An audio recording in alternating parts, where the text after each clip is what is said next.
Welcome to the Fine Print, ladies and gentlemen. I'm your host, Caleb Teskey, coming at you with another great guest tonight.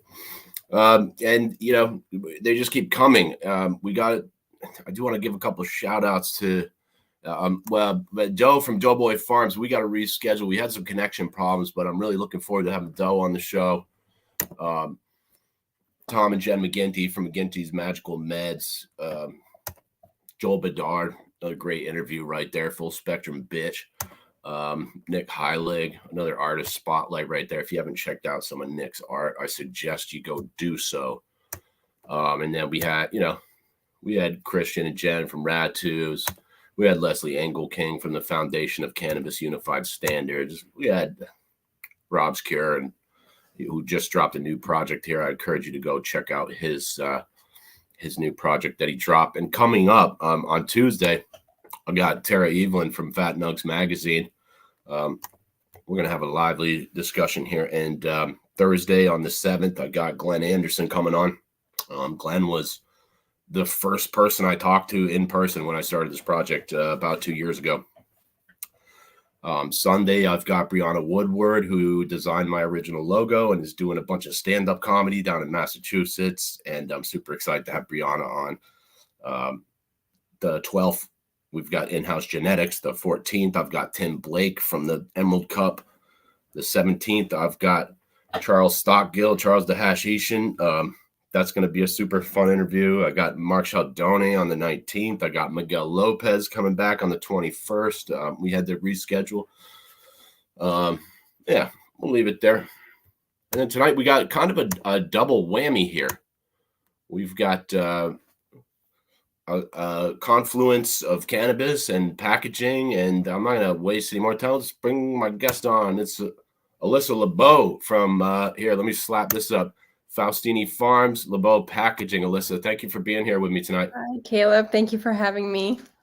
Cool. And I'm gonna there we go. I'm gonna put you over there. And I was hoping maybe you would share a 5-minute life story with us before we get into it. Yeah, definitely. So I moved to Vermont when I was about 7 years old. I've lived here ever since. I grew up in a pretty strict family. I lived with my dad and my two brothers, who are a little bit older than me by about 7 years. And my father was very, very strict. He basically instilled in us from a very young age that cannabis was very bad. And growing up, when I was in high school, I'd come home every week, and every Friday I'd be drug tested to make sure I was not smoking cannabis, which is a little weird. But when I moved out when I was 18 years old, the first time I ever got high was at UVM on 420 when I was 18 years old. And if you know anything about UVM on 420, it gets pretty crazy. So that's basically the first time I got high, and I really enjoyed it. And I soon realized that cannabis really was not a bad thing to get into. So then after that, I did go to UVM for a couple weeks. I realized it was not really for me. It was too big of a school, so I transferred over to Castleton, which is about 25 minutes from where I grew up. So most of the people that went to Castleton, I kind of already knew, so it was kind of more my speed. And I lived in a suite with 8 other girls, so it got crazy at times. But while I was in school full time, I was also working at Dunkin' Donuts 40 hours a week. So my schedule was pretty busy. I didn't really have much time for anything but work and school. But every day when I'd come home back to the suite, I would gather all my 8 suite mates and we'd go outside and we'd smoke and get pretty high. So cannabis, since I was probably 18 years old, cannabis has really been like an escape for me. And I've always really just enjoyed it. I only due to one semester at Castleton, it just got way too much for me working full time and being in school full time. So I left there and I got a job as an interior designer at a local furniture store, where I was an interior designer and I was also their social media person. So I learned a little bit of graphic design there, as well as interior design. But I did end up leaving there. The store that I worked at got purchased by another company, where they had a contract that my position would be terminated, and my pay was significantly decreased.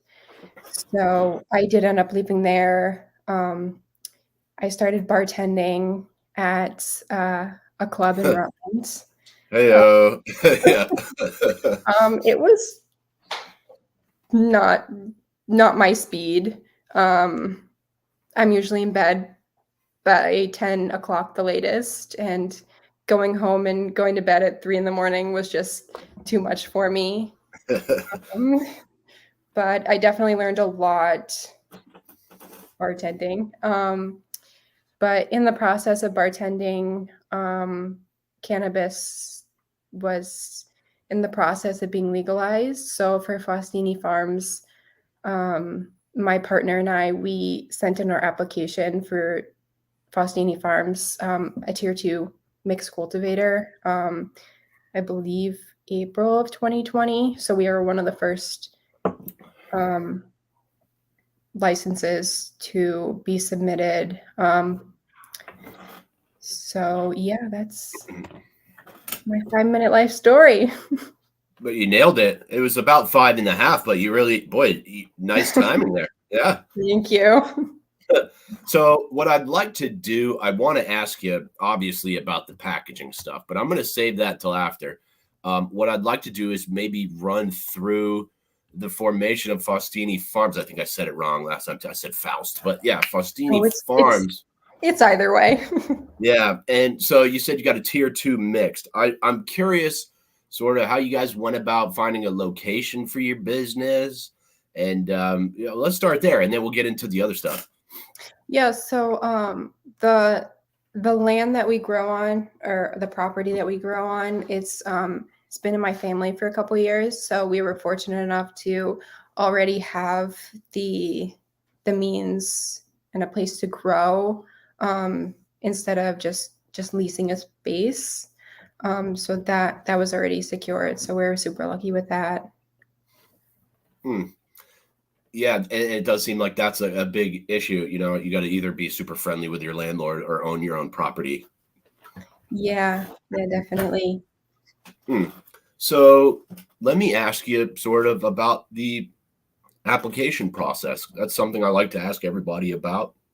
A lot of people hired lawyers to help them do that. A lot of people did it themselves. I'm curious how the application process went for you. Yeah, so we actually did not hire a lawyer at all. Submitting the process, I wasn't even aware that hiring a cannabis lawyer in Vermont was a thing. Because again, we were one of the first applications to go in. It didn't even cross my mind. There were a bunch of issues, not so much issues, but it was just me filling out the application, and we don't have any outside investors or anything, so money wise it was a little bit tricky, which my insurance guy, Good Harbor Cannabis Retirement Solutions, Lewis, he was great. I've talked to Lewis Olaf. Yeah. Yeah, no, he was great. I told him that we were having an issue finding the escrow, and he basically just told us that we don't need an escrow. We can get a bond for $250 versus $2,500. So that really saved us a little bit of money there, so we could invest more in the grow versus the application process. But other than that, we really didn't have any issues. The only issue was the CCB took a little bit longer than promised, reviewing our application. We submitted it, I believe, in April, and we got approved on August 3rd. And I believe on the phone you also told me maybe you got caught up in some of the delays in the licensing last year, and this year maybe you got caught up in battling some of these elements because you have the mixed tier. So you got the indoor and the outdoor. For anybody who doesn't know what that is, I'd love to hear your thoughts on that stuff. Yeah, so when we originally submitted our application, it was a tier 2 mixed. So we were planning on being strictly outdoor for the time being, and then just coming up with enough funds to build a building on our property for indoor, so we could do indoor and outdoor. We weren't licensed early enough in 2022 to be able to grow outdoors. So we started growing indoors a little bit before we were approved. Chipper came to do our compliance, and we were, I'd say, 3 weeks away from 3 weeks away from harvest. But so we didn't grow outdoor in 2022. And this year, our entire field of plants got flooded, so we couldn't grow out there. So we actually just renewed our application about 3 weeks ago, and we're still at tier 2 mixed, but we actually just signed a lease in Rutland for a warehouse facility. So we're transferring our license to be strictly a tier 2 indoor. Yeah, and boy, on the phone, I'm pretty sure you said you were battling the elements outdoor, but it sounds like you just got hammered there, huh, by the flooding? Yeah. So it was the field was completely flooded. It for weeks on end, it just wouldn't stop raining, and it just created its own river in the field. It's just crazy. Wow. Yeah, I didn't realize it was that bad, huh? Yeah, I mean, we were lucky enough that where we grow indoors, it wasn't flooded, but it definitely could have been worse. So we're very grateful for that. It can always be worse, although that was pretty gnarly. Yeah, I know. I saw a couple houses just going down the river. Some I video, know. some really Yeah. crazy shit here in Vermont. Yeah. Yeah, it's crazy. We're grateful that did not happen here. Would you like to talk about your cultivation techniques at all? I don't know what you guys are doing. Indoor versus outdoor, or not doing outdoor anymore, but I've talked to people who are using all different types of mediums to grow plants. And I'm curious if you'd care to share any of that with us. Yeah, so we grow indoors. We use cocoa coir, so it's organic, and then we're using Floraflex nutrients to grow our plants, and that's I do have a grower. He's been in the industry for a long time.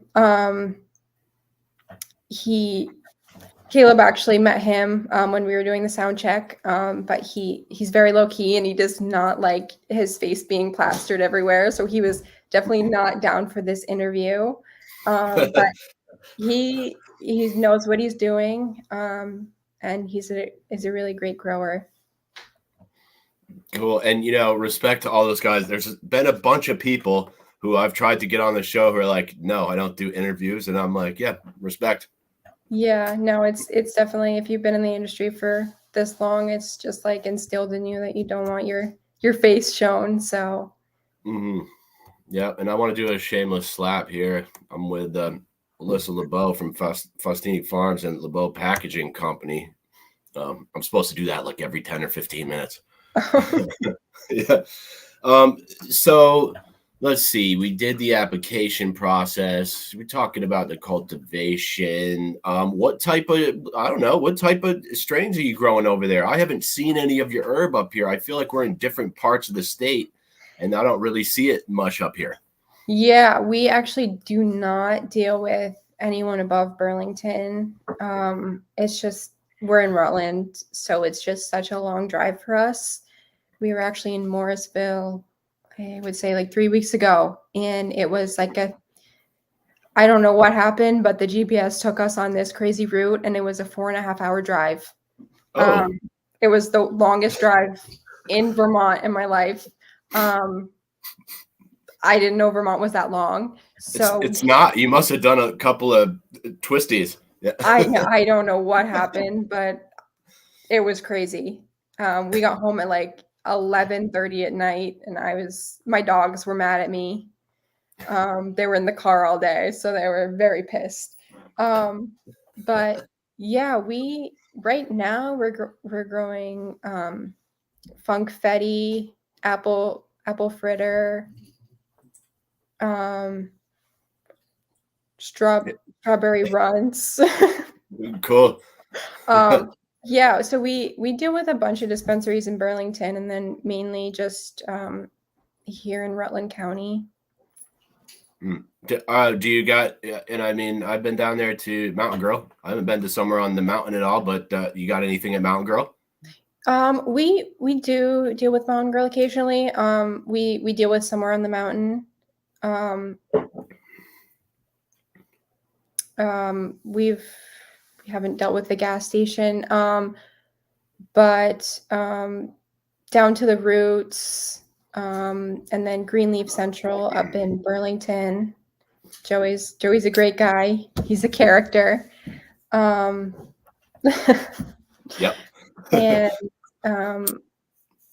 we dealt with Magic Man a couple times, but yeah, mostly down here in Rutland. Cool. What about anywhere in Southern Vermont? You got anything down there, Bud Barn or anything like that? We've dealt with Juniper Lane a couple times, but not. We really just like to stick to Rutland County and Burlington, just because we feel like we've created a good connection with the dispensaries in those areas. I believe you mentioned something on the phone about having some relationship with corn farmers. So we don't have a relationship with corn farmers. So on the property that we grow, there's a wooded field, and then if like a trail that gets down to a wide open field that's owned by our property and a bunch of our neighbors. So on both sides of those fields that we own, they rent them out to corn farmers, and they spray pesticides. And we actually rent our fields out to a guy who grows, I believe it's alfalfa for his cows. So it's no-till organic, but with the corn farmer who's farming both sides of our property, and using pesticides, we weren't able to use that area to grow cannabis. Oh, that's a bummer. Yeah. Oh, have you talked to them about that? We haven't, but the thing is, he has been growing corn on the two properties next to ours for probably 35 years. So we don't even know if the pesticides have even like leaked into that soil. So we don't even want to grow cannabis on it and try it out. And according to one of my last guests, UVM does $20 soil samples if you ever send them in there. Super cheap soil samples, just in case. Yeah, something to think about. Yeah, that's definitely something to think about. I didn't realize they did that. They have a nice program over there, and if you ever want, I can connect you with them. Yeah, that would be great. Let's see. So I wanted to ask you also, I'm saving the packaging stuff for the end because this is a big issue in Vermont, especially. And I went to Vegas last year, and I had packaging people at MJ BizCon rolling their fucking eyes at me when I told them I was from Vermont. But I'm sort of curious to hear your take on the state of cannabis legalization here. if there's any rules or regulations other than the packaging stuff, which I'm going to save till the end, but things that you like, things that you don't like. I'm curious. I for the most part, sorry, my dog's in the background barking. For the most part, I mean, I know this is controversial, but there's a lot of things that the CCB is doing correct, and then there's a lot that they're not doing correct. But for creating an entire new industry in the last year and a half, I know it's probably hard, and I do really believe that they are trying their best to make this industry in Vermont great. But obviously there's a lot that they need to work on. One being, I guess, product registration. The last couple of harvests we had, product registration took about a month and a half to 2 months to be approved, which is absolutely crazy for me to think about that. If that's all the farms, it's taking 1 to 2 months for product registration to be approved. And then it's just the weed is probably 6 months old that is on the shelves. So they definitely need to approve products a little bit faster. Packaging guidelines, that's definitely a big thing for me. And then the licenses that they're approving. I did hear from someone that they capped tiers 3 and 4. I'm not sure if that's 100% I thought true. it was 4 and 5, but yeah, they definitely did. I think close the window on some of those larger tier licenses. Yeah, which is definitely a good move. But again, approving so many licenses, it's just gonna be just like all the other states, like Maine and Colorado, where the price of cannabis is just absolutely super low. If they keep approving all these licenses and all these farms that a bunch of people don't necessarily know what they're doing, they just want to hop on the wave of, they see that people are getting this much a pound and they're trying to compete with them. But really, if you don't know what you're doing, then it's definitely not an industry that you should be in. Cough, cough. I couldn't agree more with that sentiment, Alyssa. And I'm all for like free enterprise and people, being able to engage in whatever type of activities they like. But it seems like specifically in the cannabis industry, it's not like manufacturing, like where you're making widgets on a CNC machine. Like your product is a plant that's alive. You have to take care of it. And if you don't know how to take care of it, you're going to end up producing shitty products probably.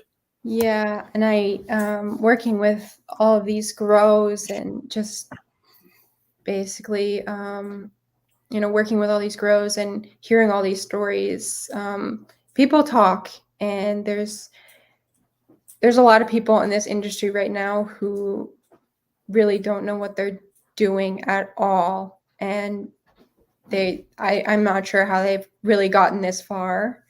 But yeah, I feel like that's a story for another time. But yeah, it's crazy. Yeah, I agree with you. And it really, I think, it sort of waters down the market. When people who have been doing this their whole lives have to compete against people with a bunch of money, maybe that have never done anything, and flood the market with these, subpar products, in my opinion. Yeah, no, definitely. But it also like sets the people who know what they're doing apart from the people who are really just doing it for a paycheck. Mm-hmm. Mm-hmm. Well said. Mm. So the packaging is the big issue here. And I want to, I'm supposed to do this again. Hang on. Oh. Hang on. I'm with Alyssa LuBow from Faustini Farms and Lubow Packaging Company. And one of the reasons that I really was compelled to like connect with you here is because of the packaging. Like I said, I went to Vegas last year and I was out there with a dispensary owner, and we went around the floor to the packaging section, and we would tell them we're from Vermont, and we would either get like a snicker, like Vermont, or they would roll their eyes at us.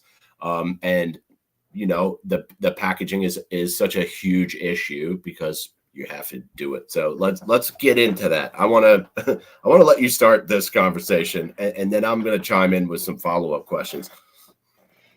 Yeah, so I started this packaging company, I would say about in January. It's when I filed the LLC,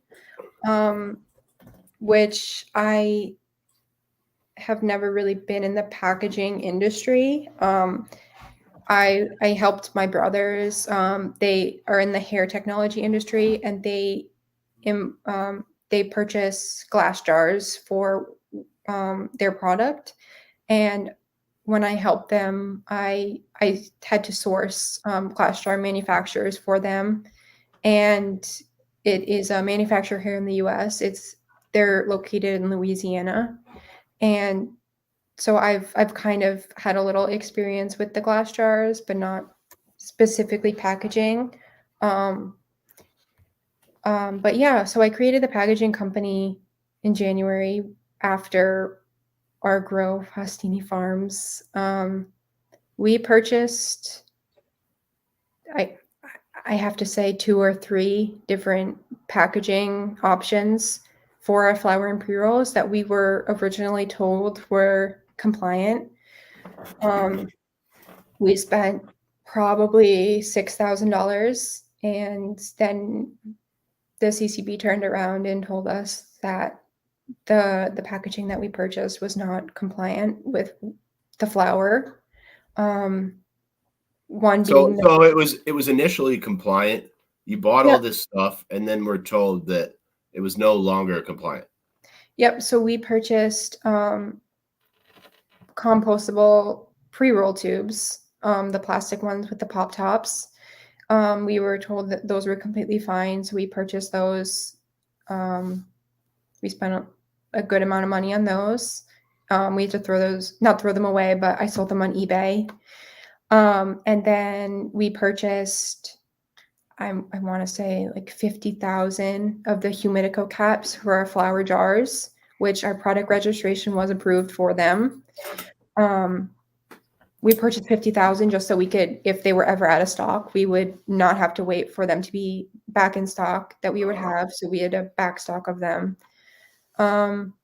So then the CCB issued that they were wrongfully approved for flower. So we wasted about $6,000 on those caps, Wow. which just infuriated me because I like saving money. And my boyfriend calls me a penny pincher, but I think it's for good reason. And that just really aggravated me. And I called up my contacts at the manufacturer, glass manufacturer out in Louisiana, and they started producing custom sized pre-roll tubes for me. So I really started out just selling pre-roll tubes. I purchased, I think, like 200,000 pre-roll tubes. I had a shipping container out front of our house, which is an eyesore. And I stored those here, and I was just selling them. I DM'd from our Faustini Farms page. I DM'd basically all of the grows and the retailers. And I just told them, like, hey, we're starting a packaging company. If you need pre-rolls, like, these are the prices. And from my experience, we actually, since the pre-rolls were here in Vermont and you didn't need to pay an absurd shipping cost, our pre-roll tube prices are definitely beating any other competitor that I've found. So we've done pretty good for ourselves. we've had a warehouse for the last, I'd say, 8 months. And then we're in the process of switching our warehouses to a little bit larger so we can have more stock on hand.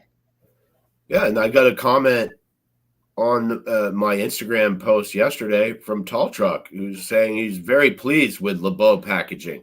Yeah, we've actually been working with Devin and for a couple months now. He's a great customer. He's very nice. He actually came here a couple weeks ago to pick up some packaging, and he brought his little dog Harper. Oh yeah, yeah. Very cute. Yeah, I love Harper. Yeah. He's very cute.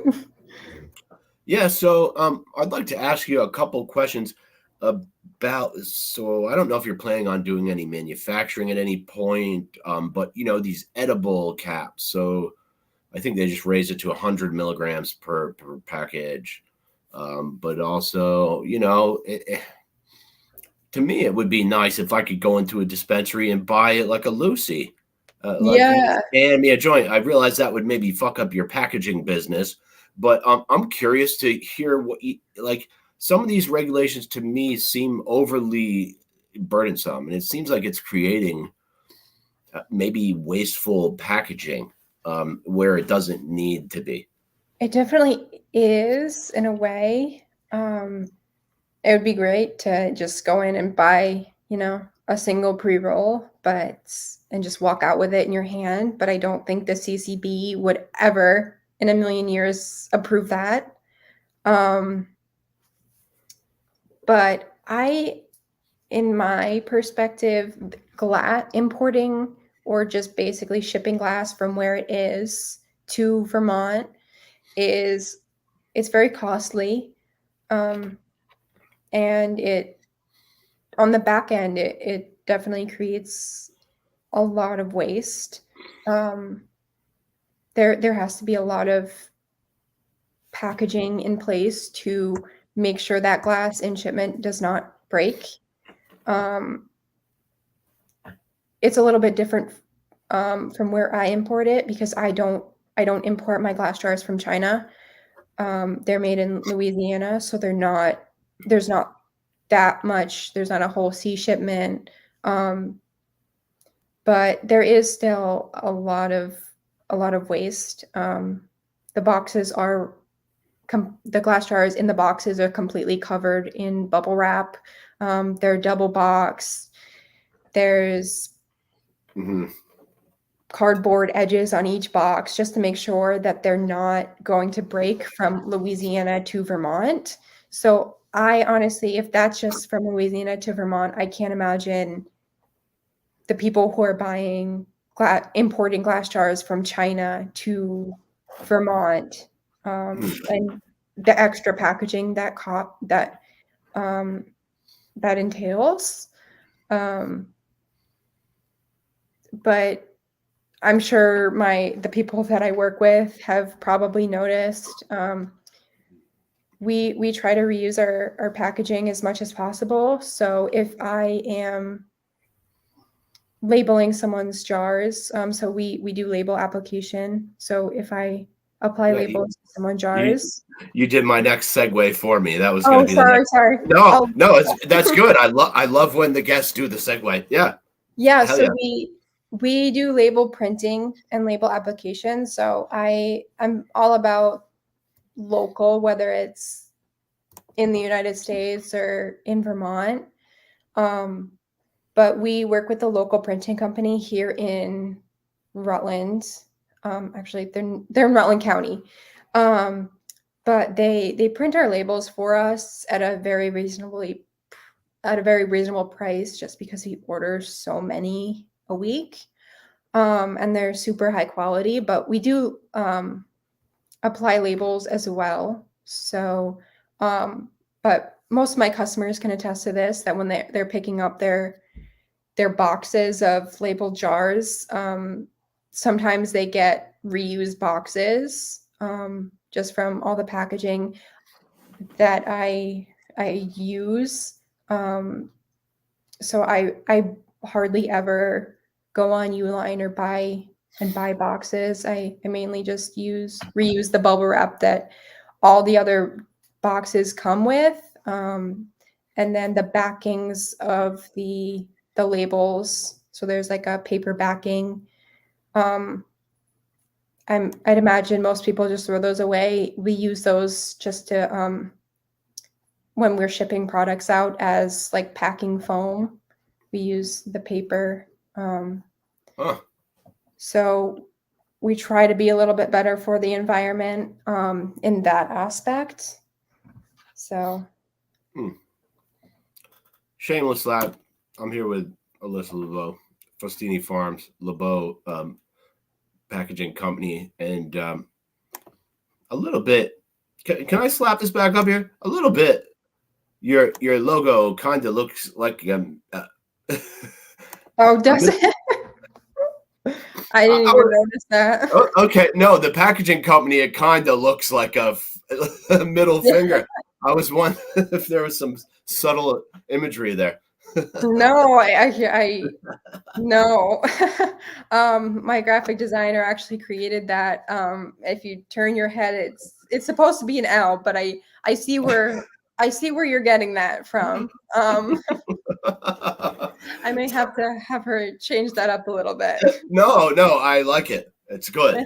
It's sharp, and it look here. We'll put it up again. Lubow Packaging Company. Yeah, and it does seem like, you mentioned the product registration, which is something I've spoken to a lot of people about, and really it does seem like a bit of a bottleneck there, where you want to get your freshest product on the shelf. I think, and between the testing, I don't know if you have any thoughts on the testing process or how that's gone for you, but between the testing and the product registration, seems like you could be waiting a couple of 3 months for your products to hit the shelves after they're already ready to go. Yeah, definitely.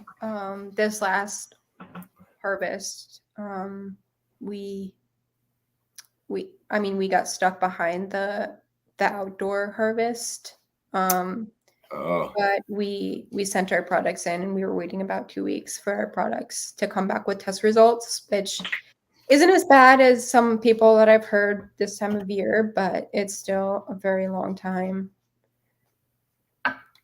Yeah, and it does seem like this time of year especially, this is the outdoor harvest in Vermont, and there's going to be a lot of people sending that flower in, and maybe for the indoor folks, you're going to have to wait in line.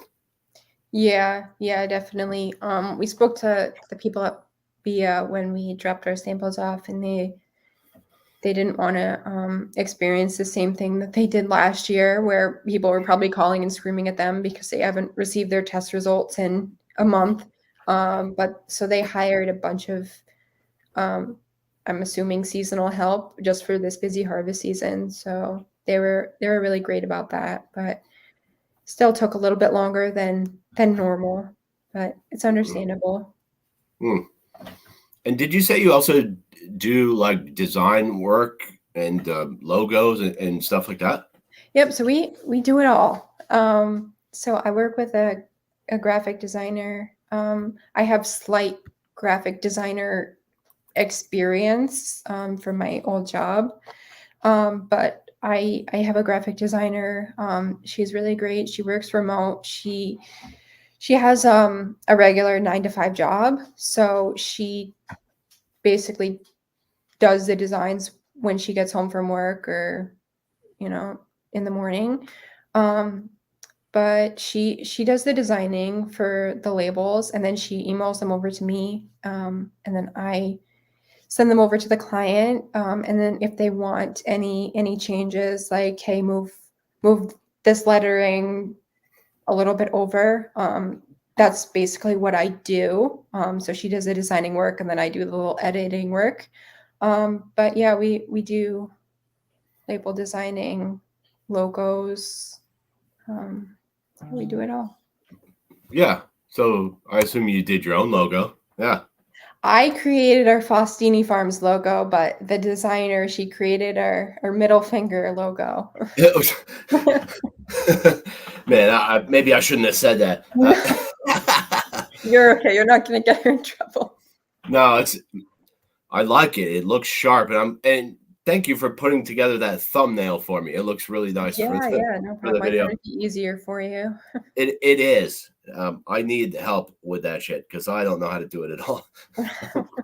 I want to ask you if there's anything pressing on your mind, if there's anything maybe we glossed over, or any notes on the industry that maybe you have that I haven't looked into.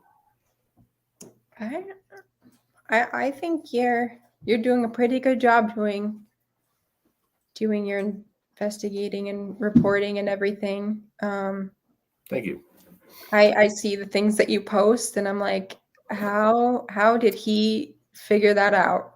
Like, you just seem to know everything about everything that's going on. So I think you're doing a great job.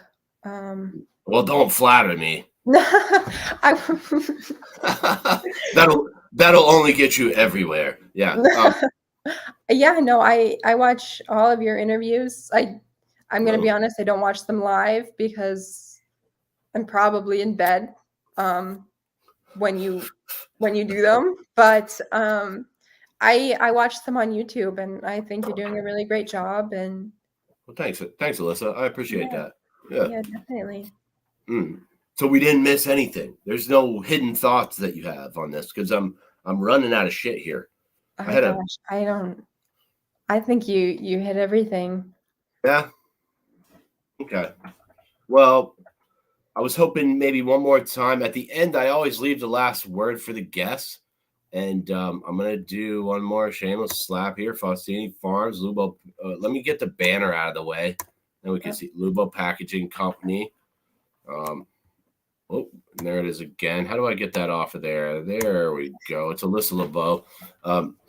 Thank you so much for being here. If you got any shameless plugs or shout outs that you want to give, now is the time. It's been a pleasure speaking with you. I wish you the best of luck out here. And yeah, I hope we get to meet sometime. Yeah. Yeah, Thanks. definitely. I wish I would have thought to message you when we were in Morrisville. I was just so aggravated with our 4-hour long drive that I didn't even think of it. But definitely next time, if I'm ever back in the Morrisville area, I'll hit you up. But thank you for having me. Cool. It's been a pleasure, Alyssa. Yeah. I do want to give one quick shout out before I leave here. This is for Amy Lems. She sent me some of this CBD body butter. I was supposed to do that at the beginning, but thanks, Amy. Alyssa LuBow, Faustini Farms, Lubow Packaging Company. We're going to get out here. I'm your host, Caleb Teskey. Remember, the devil's in the details, and the details are in the fine print.